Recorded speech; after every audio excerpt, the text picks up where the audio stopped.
राधे राधे। हमारे सारे व्यूअर्स को आज ऋषि पंचमी की बहुत बहुत मुबारक बधाइयाँ। तो ऋषि पंचमी व्रत होता क्या है? आज 1 सितंबर 2022 है तारीख, और ऋषि पंचमी का व्रत आज इस दिन पड़ रहा है। ऋषि पंचमी व्रत होता क्या है, पहले मैं इसके बारे में बताऊंगी। जो ऋषि पंचमी व्रत है वो सारी स्त्री जाति के लिए एक बहुत ही दुर्लभ महत्वपूर्ण व्रत है। क्योंकि इस व्रत में क्या है कि जैसा कि हमारे पुराणों में कहा गया है कि जब स्त्री महीने के कुछ दिन अशुद्धि रहती है, तो उस अशुद्धि को शुद्धता में लाने के लिए और उस 5 दिनों में जो हमसे कोई भी भूल चूक हो जाती है, कोई देवी देवताओं की प्रतिमा को छुआ जाता है, किसी वस्तु को छुआ जाता है, कि उसके पश्चाताप के स्वरूप फलस्वरूप जे हम व्रत करते हैं, उसका पश्चाताप करने के लिए, अपनी गलतियों की क्षमा याचना के लिए, तो सारी स्त्री जाति के लिए यह एक हमारे ऋषियों द्वारा दिया गया वरदान है कि अपने पापों का प्रायश्चित कर सके। जब से लड़कियां ऋतु धर्म में शुरू हो जाती हैं, उस दिन से लेकर वो यह व्रत प्रारंभ कर देती हैं, और साल में एक बार यह व्रत भाद्र महीने में शुक्ल पक्ष की पंचमी को पड़ता है, और इस दिन व्रत करती हैं। और जब हमारा ऋतु धर्म समाप्त हो जाता है, हम बुढ़ापे की ओर बढ़ने लगती हैं, तो इस व्रत का उद्यापन किया जाता है। तो आज इस व्रत को करने की क्या विधि है, क्या इतिहास है, उसके बारे में मैं बताऊंगी।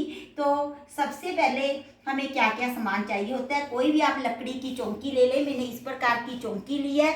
और पूजा सामग्री में हमें क्या क्या लेना है, ये हमने 7 सुपारियाँ ली है, क्योंकि इसमें सप्त ऋषियों का पूजन किया जाता है। जैसे 7 5 के पत्ते, पान के पत्ते लिए हैं, पुष्प लिए हैं, और इस दिन समा के चावल, जिसे पंजाब में सौंखिया चावल बोला जाता है, या साठी के चावल जिसे भूरा चावल कहते हैं, वो इस व्रत में प्रयोग किए जाते हैं और उसी से पूजा की जाती है। ये रोली, और ये है हमारा कलावा, घंटी, फल, कोई भी ऋतु फल आप जो भी लेना चाहिए, सीजन का फल ले सकते हैं। ये दक्षिणा, पुष्प, धूप और दीप। तो चंदन चाहिए, जिससे हम ऋषि बनाएंगे। कई लोग मिट्टी से बनाते हैं ऋषि की प्रतिमा। तो जब हमने ये व्रत किया था, पानी का एक कलश, तो हमने तो इसे चंदन से ही बनाया था। तो मैं उसी प्रथा को फॉलो करती हुई ये चंदन से ही बनाती हूँ। अगर आपके यहाँ शुद्ध मिट्टी मिलती है तो आप मिट्टी से भी बना सकते हैं। तो इस दिन कोई भी जिस वस्तु को हल से जोतकर बोया जाता है खेत में, जिस वस्तु को बीजने के लिए, उगाने के लिए हल का प्रयोग होता है, उस किसी भी वस्तु का प्रयोग इस व्रत में नहीं किया जाता, निषेध है। जैसे गन्ना, हाँ, पहले खेत को हल से जोतकर बोया जाता है, आलू, शकरकंदी, तो उनका प्रयोग इस व्रत में निषेध है। उस दिन हम उन वस्तुओं का प्रयोग नहीं करते। और मीठे की जगह हम शहद का प्रयोग करते हैं, या केला वगैरह हम डाल लेती हैं, किशमिश वगैरह हम अपने भोजन में, जो भी भोजन करते हैं मिठास देने के लिए, उसका प्रयोग करेंगे।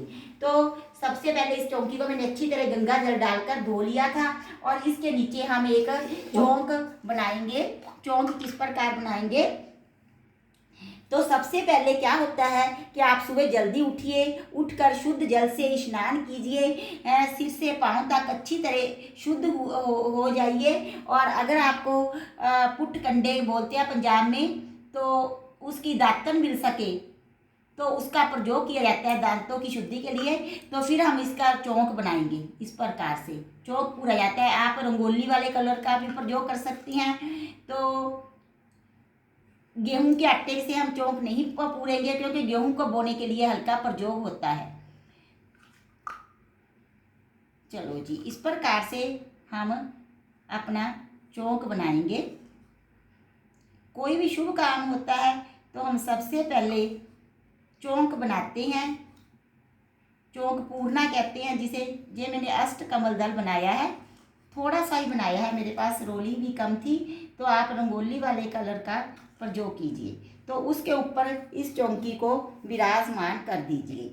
अगर आपकी चौकी 4 पाँव वाली है, तो उसके चारों पाँव पर आप मोली को बांध दीजिए। तो जिस प्रकार से मेरी ये ठाकुर जी के नीचे रखी हुई चौकी है, इसके 4 पाए हैं, तो इनके चारों पाँव पर हमने मोली बांध रखी है। तो अब हमको क्या करना है, चौकी तो विराजमान कर दी, हम सबसे पहले पूजा करेंगे। तो पूजा किस प्रकार से करनी है मैं आपको बताती हूँ। ये मेरे पास ठाकुर जी के लिए चंदन घिसने वाला एक चकला है छोटा सा, तो इस पे मैं चंदन बना लूँगी। अगर आपके पास पीला चंदन है जिसे हम बोलते हैं उस चंदन का भी प्रयोग कर सकते हैं, केसर चंदन। तो पहले हम चंदन घिस लेंगे, बाकी का काम बाद में बताती हूँ पूजा करने का। हमने ऋषि बनाने के लिए चंदन को घिस लिया है।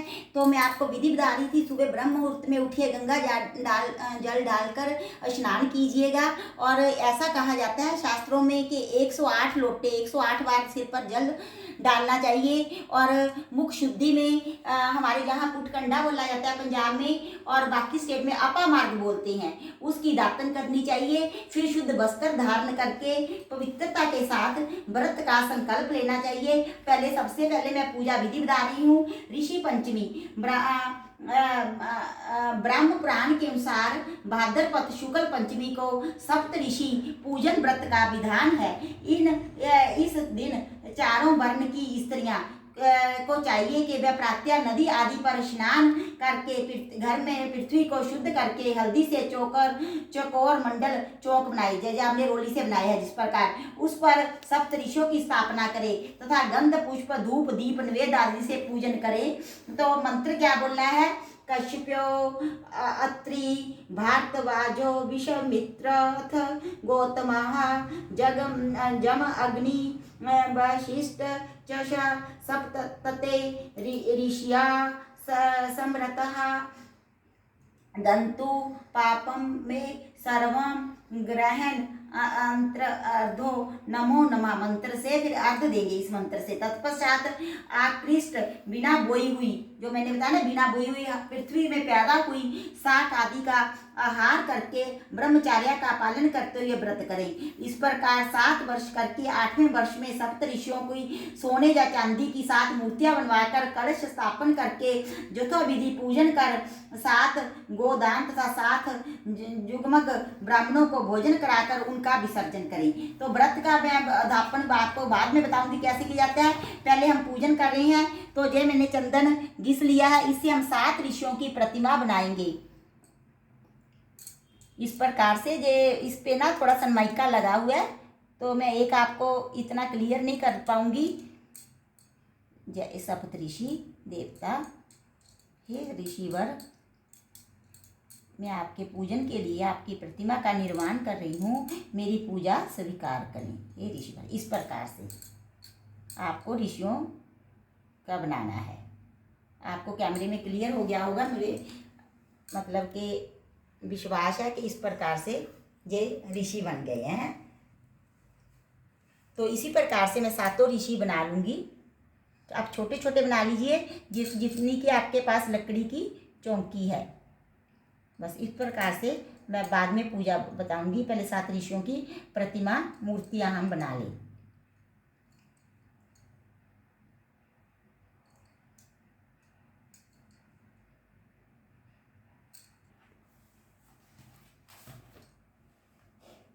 देखिए हमने सप्त ऋषियों के मूर्तियां का निर्माण कर लिया है। अब हम सभी पे क्या करेंगे कि गंगा जल का छींटा देंगे। इस प्रकार से जैसे स्नान कराते हैं सप्त ऋषियों को, हे ऋषि देवता, अब हम इस पर एक एक पान का पत्ता अर्पण करेंगे। जय ऋषिवर, जय ऋषिवर, जय ऋषिवर, जय ऋषिवर, जय ऋषिवर, जय ऋषिवर, जय ऋषिवर, जय ऋषिवर। सप्त ऋषियों को हमने अब इन पर तिलक करेंगे, सप्त ऋषियों पर। जय ऋषिवर, जय ऋषिवर, जय ऋषिवर, हमारी पूजा स्वीकार कीजिए। जय ऋषिवर। जिस प्रकार से हम पूजा करते हैं, अब सबको मोली अर्पण करेंगे। सभी ऋषियों का मन में ध्यान करिए। कश्यप, वशिष्ठ, जम, अग्नि,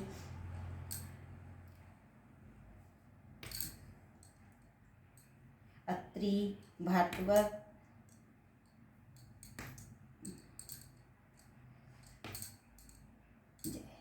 सप्त सप्त ऋषियों पे हमने अब इन पे पुष्प अर्पण करेंगे। जय ऋषिवर, हमारी पूजा स्वीकार कीजिए। हमारे से कुछ भी मासिक धर्म में गलतियां होगी हो, उनके पश्चात आप प्रभु हम ये व्रत को करे हैं, हमें क्षमा करना। अब सभी पे एक एक्सपारी पुष्प अर्पण करने के पश्चात सप्त ऋषियों पे एक एक्सपारी। जय ऋषिवर, स्वीकार कीजिए, हमारी पूजा अर्चना स्वीकार कीजिएगा। तो अब सब पर एक एक कोई भी फल ले सकते हैं, अमरूद, केला, जो भी इस ऋतु में, नाशपाती, जो भी फल रहते हैं आप उन पे एक एक फल नैवेद्य स्वरूप अर्पण कीजिएगा। जय ऋषिवर, जय ऋषिवर, हमारी पूजा अर्चना स्वीकार कीजिएगा। अब ये समा के चावल हैं, आप साठी के जो भूरे चावल रहते हैं नाभि से कलर के, वो भी कर सकते हैं। जय ऋषिवर, जय ऋषिवर, और इसी का ही हम समा के चावल का ही आज भोजन करेंगे, जिसमें किशमिश, केला और शहद डालकर हम इसे मीठा कर लेंगे। तो ये सभी हमने मतलब कि अब दक्षिणा आप जितनी भी आपकी श्रद्धा हो, 2-2, 5-5, 10-10 रुपये, जैसा भी आपकी श्रद्धा हो, दक्षिणा अर्पण कीजिए ऋषियों को। जय ऋषिवर, जय ऋषिवर, हमारी पूजा अर्चना स्वीकार कीजिए। जय ऋषिवर, जय। और खुद भी अपनी मस्तक पर तिलक को धारण कीजिए और मोली भी हम बांधेंगे, क्योंकि जो भी व्रत किया जाता है उसका संकल्प किया जाता है कि आज मैं यह व्रत कर रही हूँ। तो मोली बांधने के पश्चात पूजा तो हमने कर ली, अब हम पहले व्रत का संकल्प लेंगे। वो किस प्रकार से लेना है, हाथ में दाहिने हाथ पे गंगा जल लीजिए और संकल्प कीजिए, ये प्रभु परम पिता परमेश्वर, हे ऋषिवर, मैं आपको साक्षी जानकर आज ऋषि पंचमी का व्रत कर रही हूँ। आप मुझे शारीरिक मानसिक बल प्रदान कीजिए और मेरे व्रत को सफलतापूर्वक बिना किसी विघ्न बाधा के संपूर्ण करने में मेरी सहायता कीजिए। हे ऋषिवर, मेरा व्रत संपूर्ण कीजिए। तो इस प्रकार से अब हम सारे ऋषि है उनको अर्घ देंगे। ये क्लॉकवाइज दिया जाता है, दाहिने से बाईनी तरफ की ओर। जय ऋषिवर, आप मेरा अर्घ स्वीकार कीजिए। तो क्या बोलना है, कश्यप, अत्रि, भारद्वाजो, विश्वामित्र, गौतमा, जम, अग्नि, वशिष्ठ, सतते, ऋषि, समृता, दंतु, पाप में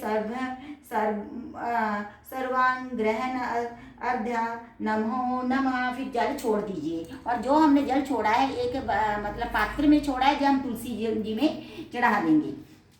तो व्रत कथा किस प्रकार इसकी व्रत कथा की जाती है, उससे पहले मैं धूप भी ऋषियों को दिखा देंगे हम धूप।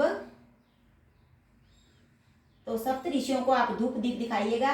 ये जो मैंने सुबह ठाकुर जी की आरती की थी, मेरी वही ज्योत है जल रही है। जय ऋषिवर, इस प्रकार से धूप दीप दिखा दीजिएगा। वो हम वो वाली ही ज्योत इसमें रख लेंगे, ये मैंने सुबह मतलब के की थी, ठाकुर जी के लिए जलाई थी।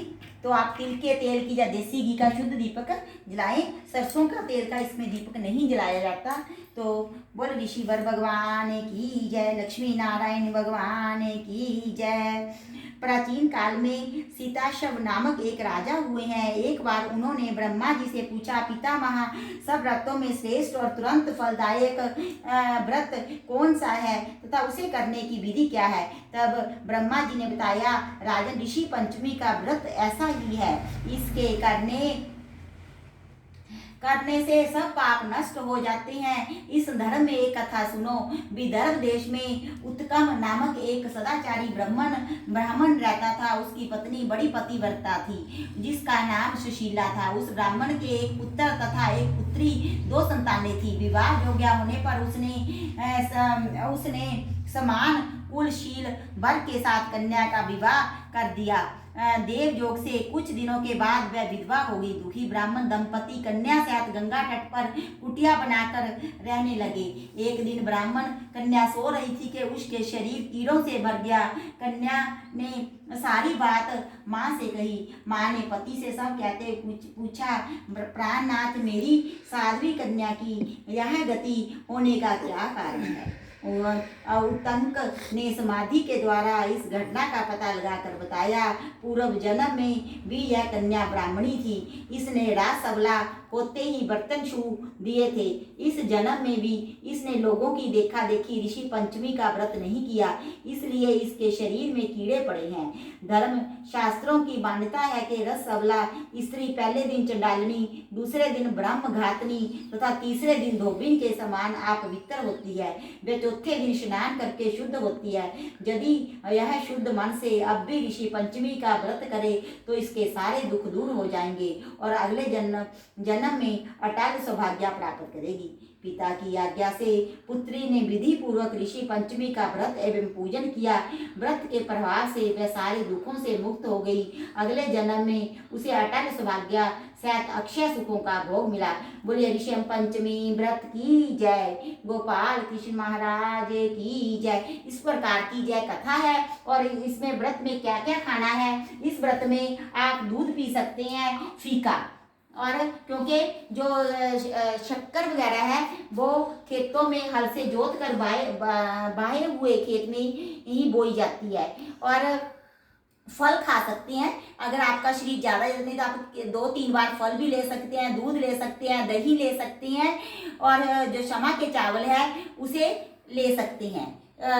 संघाड़े का आटा है, कुट्टू का आटा है, उसका प्रयोग भी कर सकते हैं। और उसे आप या तो सेंधा नमक डालकर बना सकते हैं, अगर नहीं रह सकते जो व्रत उपवास में किया जाता है, नहीं तो हम लोग मीठा ही खाते हैं तो उसमें शहद या किशमिश केला आदि मैश करके उन चीज़ों का प्रयोग कर लेते हैं। जब कुट्टू के आटे का पूड़ा बनाना होता है तो किशमिश और केले को मैश करके डाल के मीठा पुआ बना लेते हैं। तो इस प्रकार इस व्रत का बहुत महत्व है। आप भी इस व्रत को कीजिए। जो ये सारी सामग्री है, आप लोग पूछ रहे होंगे कि इसका क्या करना है।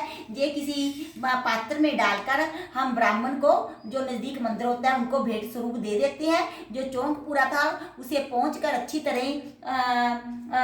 उसी जल में डालकर तुलसा जी में डाल देते हैं। तो एक बात मैं भूल गई, मैंने पंचामृत बनाया है, मैं उसे भी ऋषियों को अर्पण करना भूल गई थी, अब दे रही हैं। उसमें मैंने डाला है दूध, दही, घी, गंगा जल और शहद। मीठा नहीं डाला। मैं लेकर आती हूँ और आपको दिखाती हूँ। फिर चरनामत बनाऊंगी, किस प्रकार चरनामत लेंगे। ज़्यादा होने के कारण मैंने चरनामत बनाकर ना, वो कच्चा दूध रहता है ना, तो फ्रिज में रख दिया था, इसलिए भूल गई। तो सभी ऋषियों को हम कहते हैं ना कि जब भाव अच्छे हों तो इंसान को याद आ ही जाता है। तो मेरी भावना थी कि कोई पूजा में कमी ना रह जाए। तो जो ऋषिवर, सभी ऋषियों को हम थोड़ा थोड़ा पंचामृत ऐसे अर्पण करेंगे।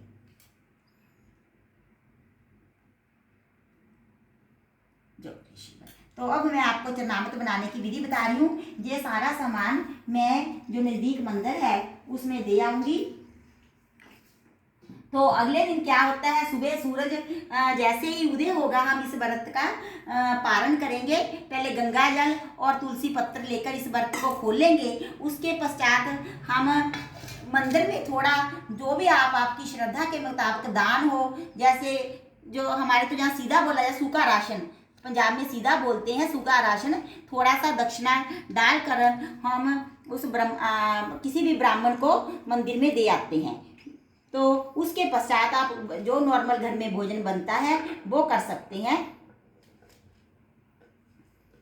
तो ऐसा ही इसी विधि से यह व्रत किया जाता है। और